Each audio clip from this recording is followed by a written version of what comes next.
ایک نظر ان میراثیوں پر حاجی ڈالیں پھر اس سید بات پر مظفر حسین شاہ المعروف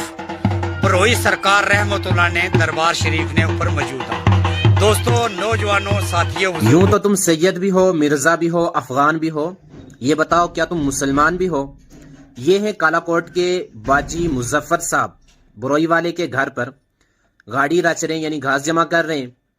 تو وہاں پر ڈھول بجائے جا رہے ہیں، اور ان کے گھر پر اکثر تقریبات کے اندر ڈھول بجائے جاتے ہیں۔ اگر کوئی عالم دین انہیں بتاتا ہے، منع کرتا ہے کہ یہ حرام ہے، تو ان کے جو چیلے چماٹے ہیں وہاں پر، ان کے جو مرید ہیں، وہ آگے سے کاٹنے کے لیے آ جاتے ہیں، اور ان کو اگر بتایا جائے کہ یہ شریعت کے اندر حرام ہے تو یہ کہتے ہیں ہمارے باجی صاحب بجواتے ہیں، تو تم مولوی کون ہوئے؟ میری بات یاد رکھو، یہ باجی صاحب جس نبی کا کلمہ پڑھ کر خود کو باجی کہلاتے ہیں نا، اس نبی نے اس ڈھول کو حرام کہا ہے، تو آج باجی کی کوئی اوقات نہیں ہے کہ یہ جو ہے ڈھول کو حلال کہے یا بجانے کی اجازت دے۔ دوسری بات، ان کے ساتھ لوگ ادب و احترام، ان کے ساتھ محبت اس لیے کرتے ہیں کہ یہ نبی کی اولاد میں سے ہیں،